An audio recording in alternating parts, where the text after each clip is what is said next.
3 wins in a row?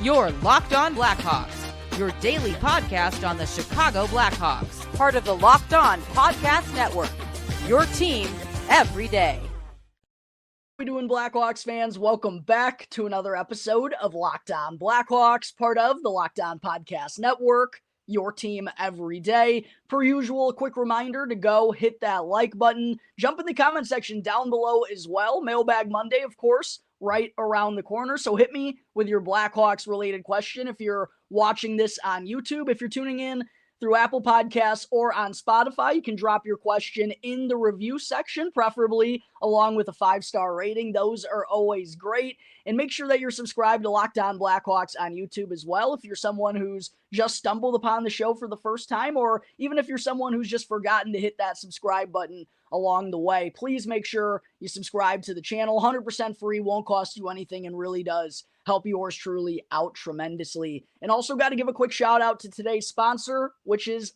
FanDuel. If you're not already a member, got to check out FanDuel.com right now to win $150 worth of bonus bets if your first $5 bet wins with America's #1 sportsbook. All right, good evening, everyone. Again, thank you all for joining me on another episode of Locked On Blackhawks, your one-stop shop for all things Chicago Blackhawks. Hope everyone's weekend is off to a wonderful start here. Holidays also right around the corner. Got some snow on the ground here in the Chicagoland area, so we're starting to get that Christmas vibe here a little bit. And how about our Blackhawks? For the first time since February 2023, nope, not a made-up statistic, for the first time in nearly 2 years since Patrick Kane was still on the team, Connor Bedard was still playing for the Regina Pats of the WHL. I actually remember I was watching the Blackhawks during this stretch when I was on vacation in Mexico, but for the first time in nearly 2 years, the Blackhawks have won 3 consecutive games. They defeat the Seattle Kraken 3-1 in a chippy game at the United Center. Anders Sorensen moves to 4-3-0 in 7 games as the Blackhawks interim head coach. And not only because it's the first legitimate winning streak for a lot of these guys on the team this season, and even for the guys who were here last year, but also because of that aforementioned tension on the ice between these two squads. I think it felt really good for this Hawks bunch to get the job done the way that they did. And speaking of the tension between these two teams, I did first want to bring up, before I dive into what went right for the Blackhawks in this game, the Pat Maroon and Brandon Montour situation. I posted about it on X, but sadly, because I'm not able to rewind on the CHSN app, I wasn't able to get a video of the clip, and it didn't really get as much attention as I thought it was going to when I posted it. But for those of you who might have missed it, before puck drop at the United Center, Darren Pang mentioned on the broadcast as he was sitting in between the benches for this game, Pat Maroon and Brandon Montour were kind of giving each other the business prior to puck drop. And Panger even mentioned that, Panger mentioned that Montour was upset about something that Maroon had said on a podcast, I guess. And Montour was so upset about it. One of the chirps he threw Maroon's way was that he should just retire and start his own podcast. Anyways, when I heard Panger bring that up, I had to go and do some digging on social media. And I found some interesting stuff. First off, what Panger is referring to when he mentioned Montour being pissed about what Pat Maroon happened to say on a podcast. He's referring to when the Big Rig was on Morning Cup of Hockey, featuring, hosted by, I should say, Johnny Lazarus and former Blackhawks broadcaster Colby Cohen, who I know a lot, most of you viewers and listeners will be familiar with. Those are the two guys that host the Morning Cup of Hockey podcast. And when Maroon was on, I believe he's been on numerous times. He's good buddies and, just a laid back guy who's not afraid to put himself in those situations and do interviews, which I really appreciate about Pat Maroon. Really good dude. But he mentioned that he and Montour have a little bit of a history. And one of the quotes that Maroon even said was that Montour is one of the guys he truly hates in the NHL. And after doing some further digging, I found out, one of Maroon's 2 career suspensions, I believe he's only been suspended twice, but one of them is from an incident back in 2021 when Maroon was playing for the Tampa Bay Lightning and Montour was playing for the Florida Panthers in the Stanley Cup playoffs, battling against one another. Montour hit Maroon with a really bad spear in between the legs, and it looked like he might have even yanked up, and because there were no fans in attendance, 2021, still the COVID situation, you could hear Maroon scream in pain, and he turned around after Montour finally, after 3 seconds, got his stick out from in between his legs, and you saw Maroon almost lift up his stick like he was about to go full Paul Bunyan and lose his marbles on this dude, but he still actually ended up getting a 1-game suspension from it because of an unsportsmanlike conduct call. Not exactly sure what was said between those two guys, but after the officials broke them up, Maroon made another lap back to Montour, which is a big no-no. You can't do that in today's day and age. It's not the 70s anymore. So that led to Maroon getting suspended, and they've had, some incidents ever since. There've never been much love lost between those two guys. So that definitely stemmed over prior to puck drop last night. I think it also is worth mentioning Maroon, usually a left winger. Montour, someone who plays right D. So those two guys are running into each other quite a lot on the ice. So that was definitely an interesting little tidbit that I found prior to the game. Based on what Darren Pang told us in the broadcast. Definitely wanted to point that out. Really sad I couldn't get a video of it. Johnny Lazarus actually responded to my post about it on X, asking if there was a video of it anywhere. Unfortunately, CHSN doesn't allow you to rewind, doesn't allow you to record anything, so you can't go back and look at that clip, which was rather unfortunate. But not only was there that chirping going on between Maroon and Montour to kick off the game, but there was also that wild situation where Chandler Stevenson, after a clean hit by Connor Murphy, there was nothing dirty about it by any means, Stevenson goes and rips Murphy's helmet off. Murphy drops the gloves all right, bud, let's go and do this thing. Chandler Stevenson, like a little baby, skates away, not even able to stand up for his actions, wants no part of Connor Murphy. And I just thought that was a rather interesting decision from a guy who is making $6.25 million a year from the Seattle Kraken to only have 3 goals through 33 games this year. Yeah, he does have 18 assists, but you're getting paid $6.25 million as a power forward, bud. You go to the dirty areas, you should have more than 3 goals. He's also now down as their 4th line center, and he's not even able to stand up for his actions and maybe give his teammates a little bit of life late in the game when they're down by a goal or two. I just thought it was kind of a cowardly play there by Chandler Stevenson, and just kind of the way the Kraken handled things on the ice and the way they went about it. I could catch some feedback here coming from a guy who's covering a team who's 31st in the NHL standings, but I'm not surprised where the Seattle Kraken are in the standings with the way that they acted and how they handle themselves out there on the ice. So because of all that stuff, even sweeter that the Blackhawks were able to go and best them the way that they did to extend their winning streak to 3 games on home ice. But getting back to what went right for the Blackhawks, got to give a shout out to Ilya Mikheyev and Teuvo Teravainen. The Teravainen, the Mikheyev duo, not exactly sure what the official nickname is going to be, but absolutely scorching hot. They remain on fuego. They led the way offensively once again for the Blackhawks, as they did throughout the entire homestand. Mikheyev with the first and second goals of the game for the Blackhawks to have them ahead 2-0 early on in the third period, his 5th and 6th tallies of the season. And Teuvo Teravainen had the primary assist on both of them.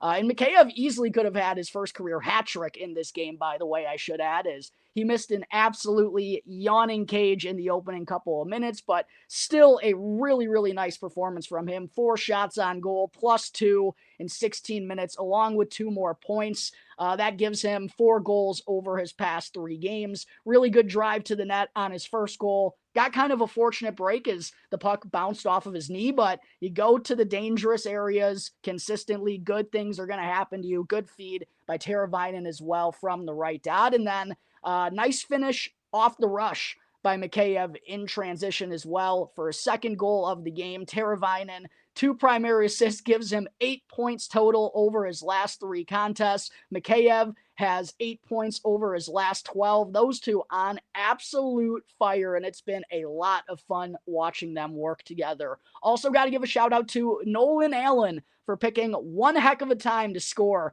his first NHL goal. The Kraken had some life in this game in the third period after the Blackhawks controlled them pretty well in the opening 40. They actually cut the Blackhawks deficit in half early on in the third period and came with a strong surge. But Allan came up in the clutch with under 5 minutes to go, jumps up in the play for his first NHL tuck, burying a nice feed from Ryan Donato. Had to feel good for Big Al. He's been so snake bitten for that first NHL goal. He actually hit the crossbar early on in the first period. The Blackhawks really could have had like 4 goals in that opening 20 minutes. Allan hit the crossbar. I think Bertuzzi might have hit the crossbar as well. 2 or 3 crossbars from the Hawks in that first period. But yeah, what a time for Nolan Allan to come through. His first NHL goal and also a career-high 19 minutes and 44 seconds of time on ice and was a +2. Real strong game out of him. And Arvid Soderblom continues to be what goes right for the Chicago Blackhawks,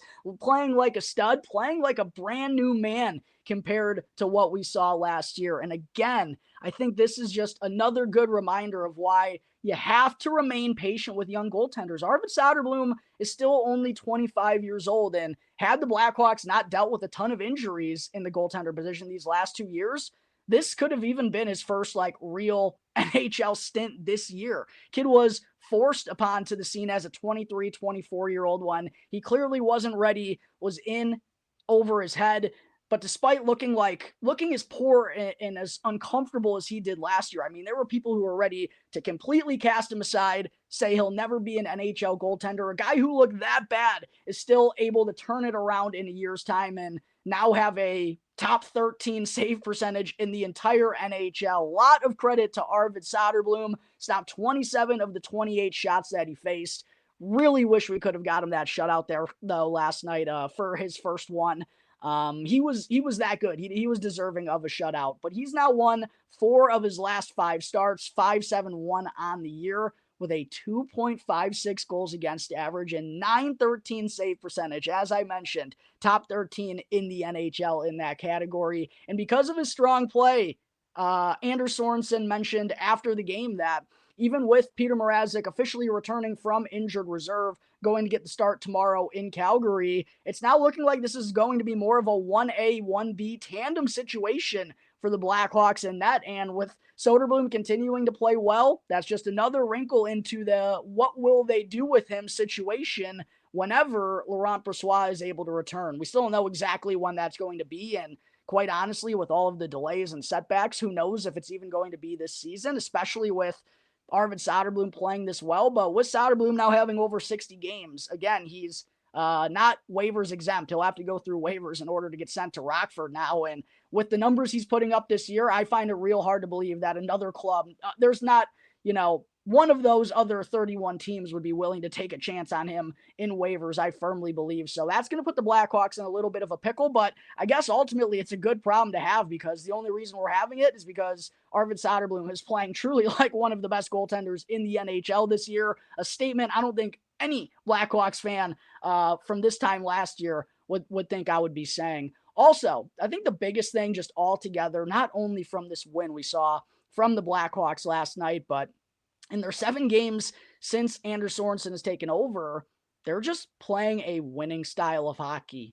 And it's become even more clear now that time continues to be removed from the decision. And I think that's always the wise way to go about things. You can't just always give knee-jerk reactions. You got to let some time pass to truly get some perspective on why things went the way that they did. But I think it's become a super apparent that the Blackhawks just could not continue to go along the path they were on under Luke Richardson, because you can't win games in this league with that style. You can't win games in this league scoring 2 goals per night. And I do think Luke Richardson has the makeup to be a really sound defensive coach in this league. I don't think his next gig personally is going to be a head coaching job, but I believe he would be really good at managing a blue line for a team that's trying to make a run in the Stanley Cup playoffs. But his lack of adjustments solutions and answers to the problems that the Blackhawks had, it's just apparent that that's really what was killing them, in my opinion. Now this team, true, is starting to actually play up to their expectations, but they've been unlocked by Anders Sorensen's new style that's injected speed, injected more activity and aggressiveness out of the defenseman in all situations. I mean, Nolan Allan with a huge goal last night to give the Blackhawks a 2-goal cushion late. We've seen Alec Martinez. I know he's out right now, but we saw him jump up into the play and score his first goal of the season. TJ Brody's been more involved from the blue line. Vlasic's points per game have gone up. Connor Murphy's been more involved. I mean, he's already closing in on his career best in points. So just this style the Blackhawks are playing, it's how you have to play in the modern NHL day in order to win games. You got to have speed and you got to be aggressive. You got to be the aggressors out there. You got to be the hunters. You can't be the hunted. And the Blackhawks have started to turn into the hunters. And even in their losses during the 7 games since Sorensen has taken over, they just look so much better. It's night and day, Blackhawks fans, and it's been a lot of fun to watch. It's entertaining, much more offensive minded. There's much more creativity out there. We're seeing Teuvo, Mikheyev coming to life. I just mentioned all of the defensemen being involved. It's a beautiful style of hockey to watch. And man, it just kind of has me wishing we would have been able to play like this from the start of the year, because this is the Blackhawks team I thought we were going to see. And again, I know it's a small sample size, but this is the Blackhawks team I thought we were going to see from the start of the year. A team that, yeah, they're still capable of making mistakes. They're not going to probably be a playoff bunch, but they're capable of hanging in with anyone. And now that the offense has been unlocked, and also we're still very capable on the defensive side of things. I mean, I know the goaltenders have been standing on their heads, but also the penalty kill has now killed off 31 consecutive penalties. The Blackhawks are still a really good defensive bunch, and now they have much more offensive upside. How long has it been since the Chicago Blackhawks have actually been fun? I don't know. I can't tell you the last time I've been this excited to tune into Blackhawks games. It's a night and day difference. That's the biggest takeaway from this win. It's the biggest takeaway from these opening 7 games. And I mean, outside of a 5 to 10 minute stretch against the Kraken, the Blackhawks pretty much dominated that game and were the better team. They had 12 scoring chances alone in the first period. That never would have happened under Luke Richardson's leadership.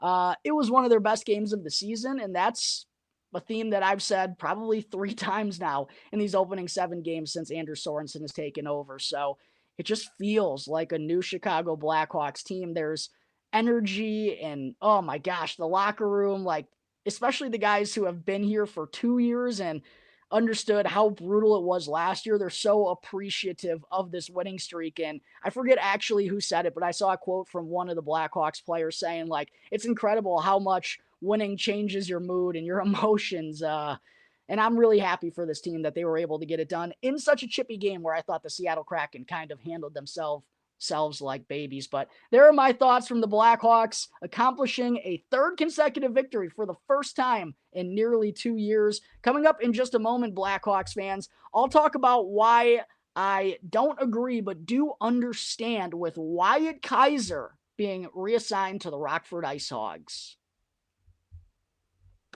But first, real quick, I do got to talk to you all about Prize Picks. Prize Picks is America's #1 daily fantasy sports app with over 5 million active members.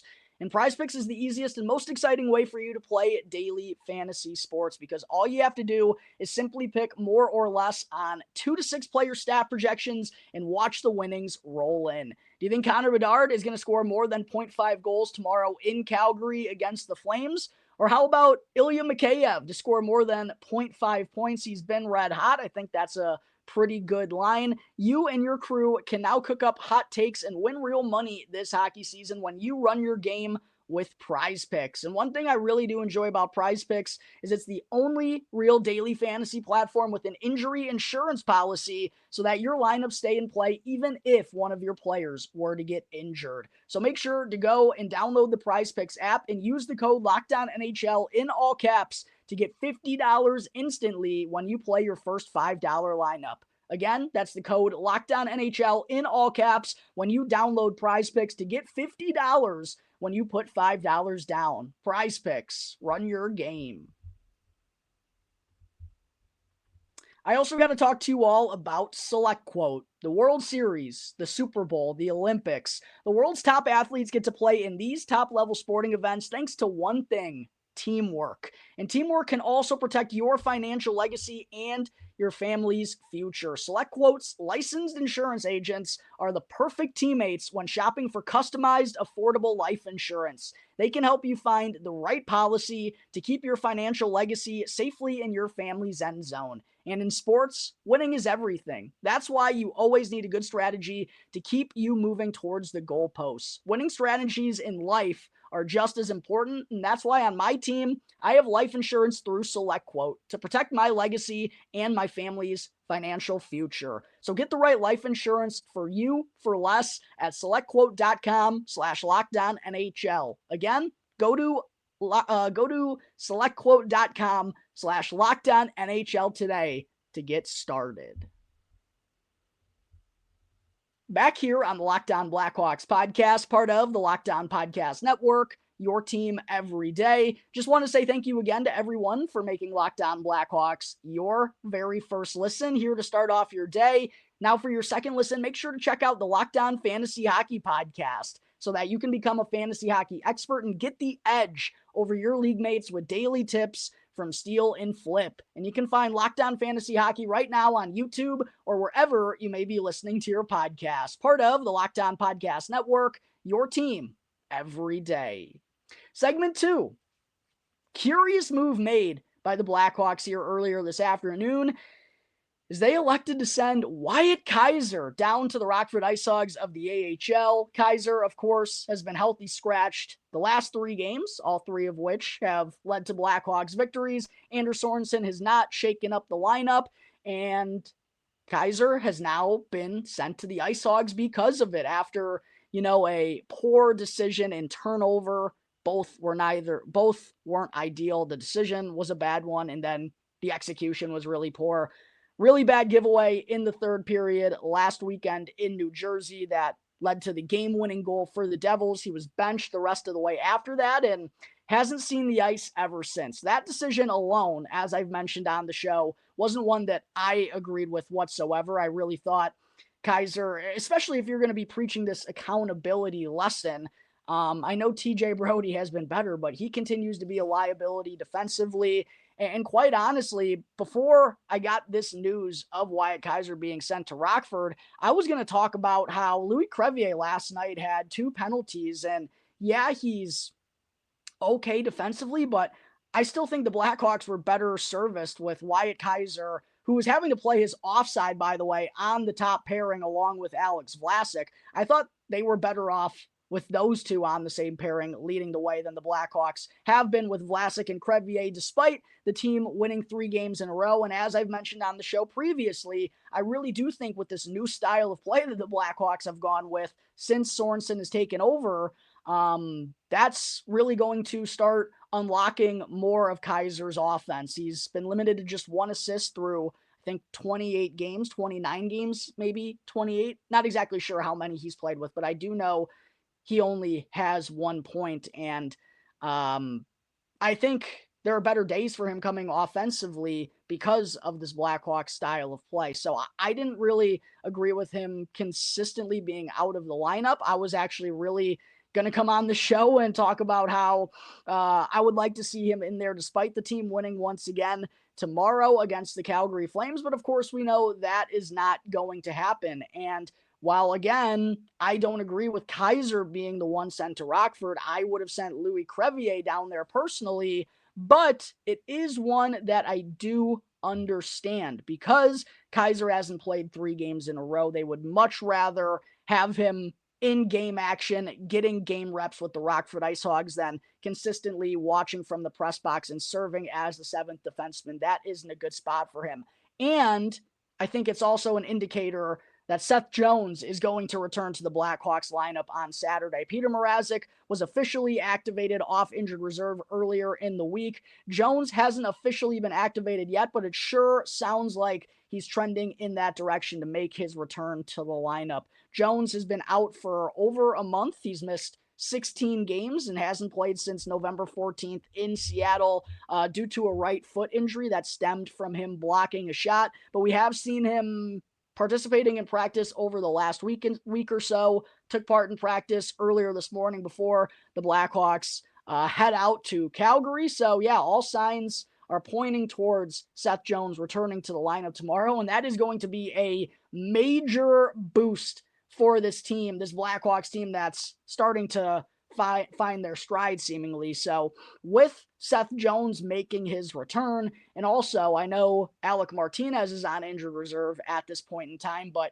doesn't seem like it's going to be much longer of an absence for him either. I get Kaiser going down to Rockford to get some reps there, but I do think with Jones returning, with Martinez hopefully being on the verge of his return, when this Blackhawks blue line is healthy, it has been jumbled up now because of what's been going on these last couple of weeks. But once this Blackhawks blue line is fully healthy, here's the guys that we know are going to be part of the NHL roster.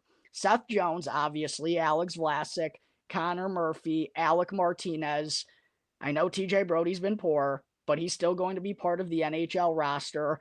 And then it sure seems like Nolan Allan has overcome the prospect stage of his career, and unless something crazy happens, I don't really see him going back to Rockford either, even though I just said a week ago I think he would go down to Rockford before Wyatt Kaiser would, excuse me. I will stand on the hill that I think Wyatt Kaiser has been much better than a lot of people give him credit for, despite the lack of offense, and I'll stand on that. I think he will perform better with Anders Sorensen's style. But still puts the Blackhawks in a really curious situation when they do get fully healthy, because those 6 guys, they're going to be on the NHL roster, and the other 2 would be Louis Crevier and Kevin Korchinski, with Kaiser being down in Rockford. Now, the question is, what do the Blackhawks do with their blue line when everyone is fully healthy? Are they going to use Louis Crevier as the 7th defenseman, because he's much more suited to be in that spot than Kevin Korchinski or Wyatt Kaiser would? Those guys are much higher thought of prospects for the Hawks. They would focus on those guys getting game reps over Louis Crevier. They obviously want him getting game reps too, but they're more concerned about Kaiser and Korchinski's development over Crevier. So that could be an option. They also could have Kevin Korchinski stay up at the NHL scene, which I didn't think was even going to be possible a couple of weeks ago, but he's handled himself marvelously since coming back up and does not look out of place whatsoever. His speed has been awesome, and I definitely wanted to be sure to bring this up on the show today. Something that I don't think anyone else is going to really talk about, but I made sure to post about it on X. While the Kraken were surging late in that third period looking for their game-tying goal, I think it was Nolan Allan and Kevin Korchinski were out there on the ice for an extended shift together. One of the defensemen was able to change, but the other wasn't. That's why those two were on the ice with one another, despite not being on the same pairing. Anyways, they were out there for an extended shift over a minute and a half, minute 45, might have even been 2 minutes.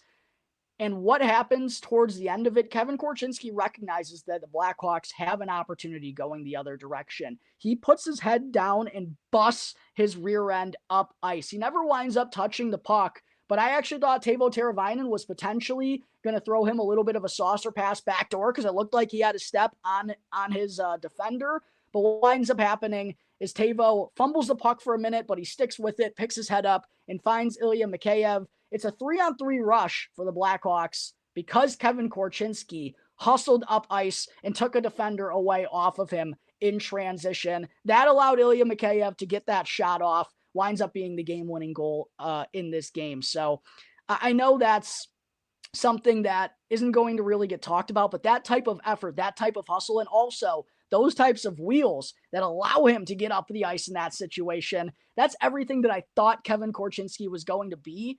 And for him to have this kind of turnaround so suddenly after really struggling last year in his freshman campaign in the NHL, it's been incredible to see, and it's completely changed the tide. So I do wonder if they keep Kevin Korchinski around and maybe rotate, TJ Brody as the extra, or maybe Alec Martinez on some nights when he's banged up. We'll see. I think that's more unlikely, but I wouldn't put it past Kevin Korchinski forcing the coaching staff's hand. And then there's also the possibility of sending both Crevier and Korchinski back to Rockford and calling up Wyatt Kaiser. But I think Kevin Korchinski, 3 years younger than Wyatt Kaiser? 2 years younger than Wyatt Kaiser. Sorry, I had to really think about that. But still, he looks just as capable as Wyatt Kaiser already does. And I'm someone who thinks highly of Wyatt Kaiser. So that's how good Kevin Korchinski has looked in the second stint. We'll see what winds up happening with this Blackhawks blue line when everyone gets healthy. But again, seems like a good problem to have when too many guys, especially young prospects, are looking sharp and forcing the coaching staff's hand on the NHL scene. But speaking of tinkering with the Blackhawks lineup, we know it's going to be tinkered with a little bit if Seth Jones is going to return as we expect. But one thing I did mention on X following the game last night as well is whether we could see Ilya Mikheyev and Teuvo Teravainen, the Mikheyev duo, potentially bumped up to the top line with Connor Bedard centering them tomorrow in Calgary. That would also allow Nick Foligno to go back down, possibly on the third line with Jason Dickinson and Joey Anderson, the 17, 16, 15 trio that some of you probably recall last year. One of the best shutdown lines in all of hockey, and also did some good things and established chemistry with one another offensively. They could reunite that trio if Anders Sorensen wanted to. Craig Smith, by the way, I should mention, has joined Alec Martinez on injured reserve because of that back injury. Hopefully Craig Smith won't be out for too long because he's been a nice little boost inside the bottom six and shown good chemistry with Lukas Reichel. But you could possibly do that. Also, I wouldn't hate to see Ryan Donato, the team's leading goal scorer, go down on the fourth line with Lukas Reichel and Pat Maroon. I'd much rather see him there than Joey Anderson. I'd like to use Joey Anderson to his defensive strengths, play him with Jason Dickinson and Nick Foligno. Just something I was kind of thinking out loud about. Honestly, I don't expect it to happen. Anders Sorensen during this winning streak hasn't really changed anything up whatsoever, despite Louis Crevier, as I said, having some bad turnovers and some bad penalties.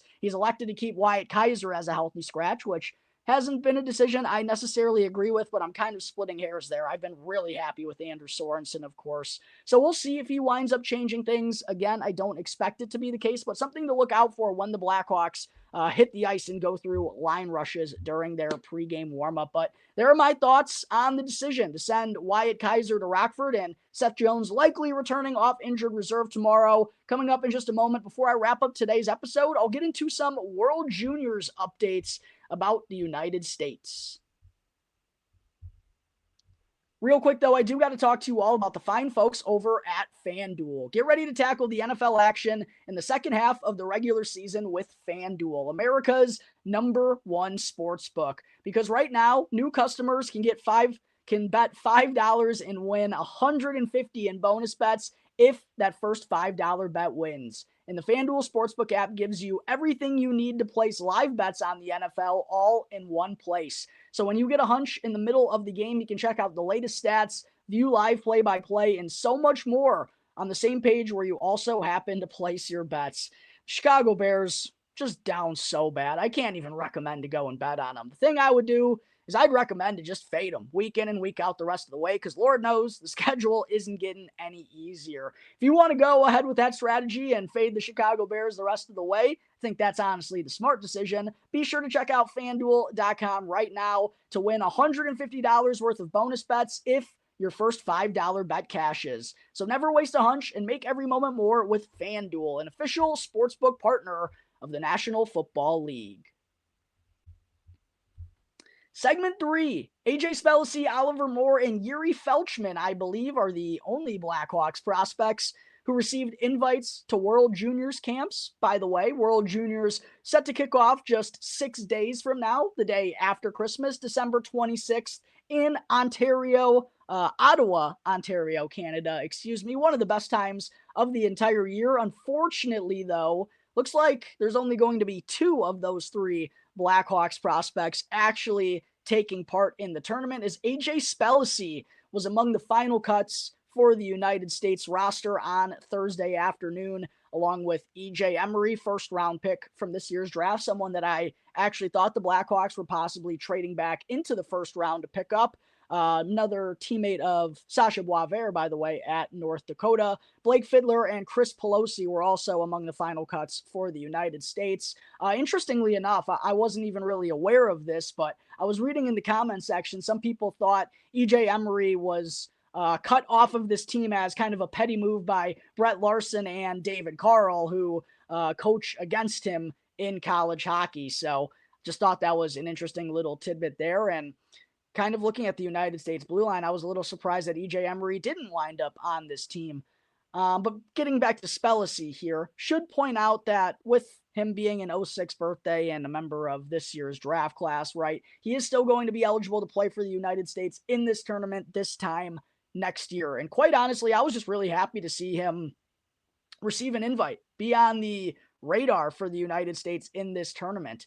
And he just continues to snowball positive momentum following his first professional training camp, where he really turns some guys, really turns some coaches' heads and also some Blackhawks fans. They're like, man, this kid, 18 years old, went in the third round, stuck around for a lot longer than anyone anticipated, and has gotten off to a really good start to his year in the OHL with the Windsor Spitfires. 22 points, 11 goals, and 11 assists in 29 games so far. Also an alternate captain, so taking on more of a leadership role this year. Definitely hope to see him in this tournament next year, and if he keeps it up, I think there's a pretty good chance of that happening, of him being a third to fourth line glue guy that can kind of give you a little bit of everything.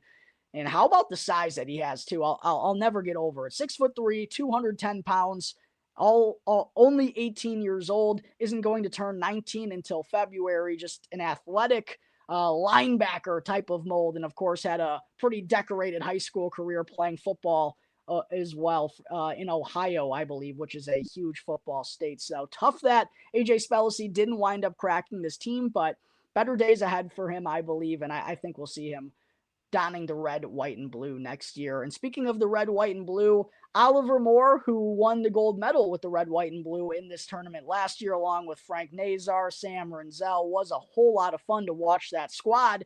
Moore was named an alternate captain for the United States this year. He had 3 points, 1 goal, and 2 assists in 7 tournament games last year, and has been on a roll recently for top 25 ranked Minnesota. 17 points, 5 goals, and 12 assists through 20 games in his sophomore season. A lot of that production has come over the past month or so as he's really found that next gear of his. So super excited to see Oliver Moore have not only a leadership role, but I think a little bit larger of an opportunity, again, in all situations, like AJ Spellacy is doing for Windsor. I think that's how Oliver Moore is going to be utilized for the United States here, because of his speed, because of his two-way play, and also he's got some good confidence going with the offensive production. Also want to be sure to mention Yuri Felchman, who kind of feels like a bit of a forgotten man to me.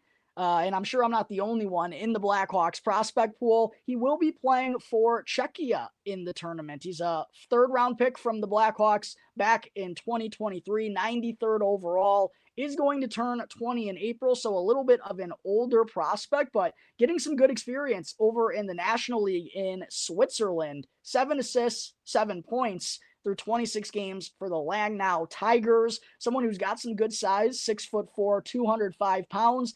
Honestly, though, I haven't really seen many video clips or highlights of this kid, so I'm kind of excited to see him represent Czechia in this tournament, to get a little bit more exposure and see what he's all about. I think he might have, no, actually, there hasn't been a development camp since the Blackhawks, because they've gone off ice. Yeah, since he's been drafted, I haven't really been able to see him. So this will be a good opportunity to see more out of him, see more out of Oliver Moore. Couldn't be more excited for the World Junior Championship, even though there are only 2 Blackhawks prospects. That is a little sad, but there's going to be more and more of them as the years progress, considering how deep this prospect pool is and all of the draft picks that they've accumulated. That's going to wrap up today's episode of Locked On Blackhawks, everyone. Again, thank you all for joining me. Be sure to go and subscribe to Locked On Blackhawks on YouTube if you haven't done so already, and to follow Locked On Blackhawks wherever you may be listening to your podcast. That way you can tune in when you're on the go, driving to or from work, and also that way you can get all of the latest Blackhawks news and updates. For my personal on X, check me out at Jack Bushman 2. Can also follow at Talkin' Hockey. so you don't miss a beat on what's going down with our Chicago Blackhawks. Until the next episode, everyone, I will have an episode dropping Monday, Mailbag Monday. Make sure to hit me with your Blackhawks-related questions. Until then, everyone, enjoy your weekend. I'll see you next time on the Locked On Blackhawks podcast, part of the Locked On Podcast Network, your team every day.